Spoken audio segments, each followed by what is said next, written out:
He's the Hollywood comic with one of the most recognisable voices in the business. Gilbert Gottfried has starred in everything from Disney cartoons to television crime shows. Check it out. Ladies and gentlemen, I hope you can hear the sound of my voice. He started performing at just 15 years of age, and Gilbert Gottfried hasn't stopped since. From Beverly Hills Cop to Problem Child, Look Who's Talking, and Disney's Aladdin. You got a problem, piggy? Gilbert has also appeared in countless television shows, including Saturday Night Live, Hannah Montana, Letterman, and Celebrity Apprentice. But he gets his kicks as a regular fixture at the Comedy Central roasts, where no celebrity is safe from his acid tongue. Carrie Fisher! Thank you for visiting us from the past! He has been described as the comedian's comedian. He's currently the host of Gilbert Gottfried's amazing Colossal podcast, which is about to celebrate its 100th episode. Welcome to the show, Gilbert Gottfried. Good to see you. Oh, thank you.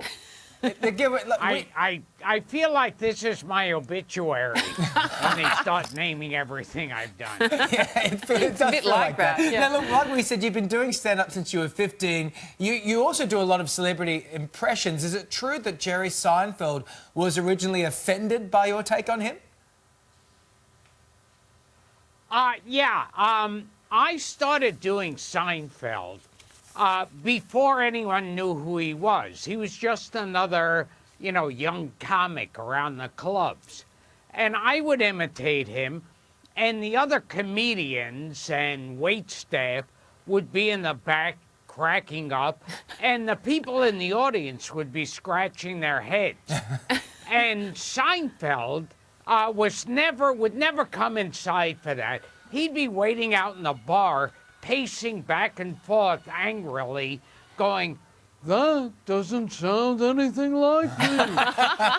Why does he think I have a sing-song voice?"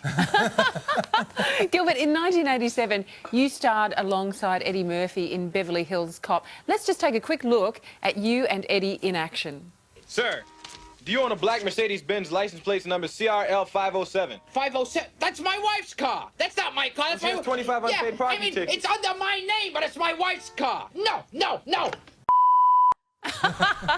is it true that you improvised most of that with Eddie? Yeah. The way the script was written was, we have some parking tickets, and I say, is there some way we can avoid this unpleasantness? And we just totally ignored the script.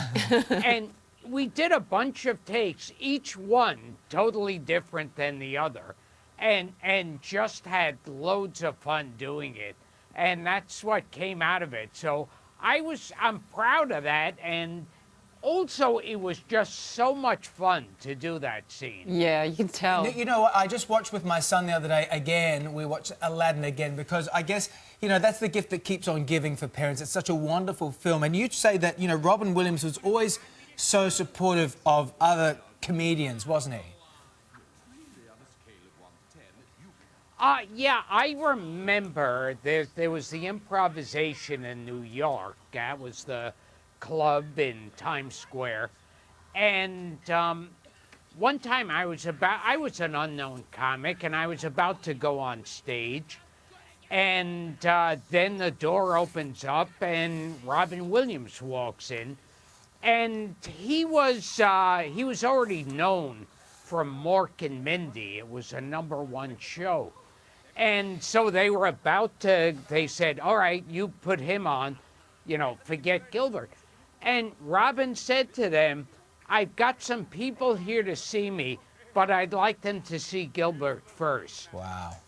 And that always stuck with me. I thought that was really nice. Yeah, really generous the performer. funny thing is, people have stories about saying, oh, when Gilbert and Robin were together and they would go crazy. And never once during the making of Aladdin did I run into him. we'd meet each other at the clubs a lot, but never once during the making of that film. An interesting Aladdin story now, how it's come back to me, how it's just stays alive. There was a story in the New York Times about a guy who had a son who was 6 years old, who was autistic, and he could not communicate with his son. But the son would watch Disney cartoons all day long. And one day the father, he already tried every doctor and psychiatrist. One day the father walked into his son's room. The son was watching a Disney cartoon, and on the floor was a puppet of my character, Iago, the parrot. And the father put it on his hand and did an imitation of me and said, "Hello, Owen."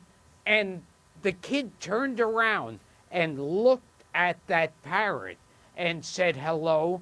And then in my voice, he goes, "How are you feeling?" And he said, "I'm not feeling good. I'm depressed. I have no friends." And that was the communication that they had. Now it's been made into a documentary called Life Animated. Well, Gilbert, what a great gift that you give, not only through laughter, but just that story. Thank you so much for your time, and congratulations on 100 episodes of your podcast. You can check it out on gilbertpodcast.com. Oh, yes, or it's subscribe Gilbert Gottfried's. Go ahead. Yes, and it's my website is at Real Gilbert, and my website. No, at Real Gilbert is my Twitter. My website is gilbertgottfried.com. You're a legend. Thank you for your time, Gilbert. Thank you, Gilbert. Still to come, Bride on a Budget, the website that will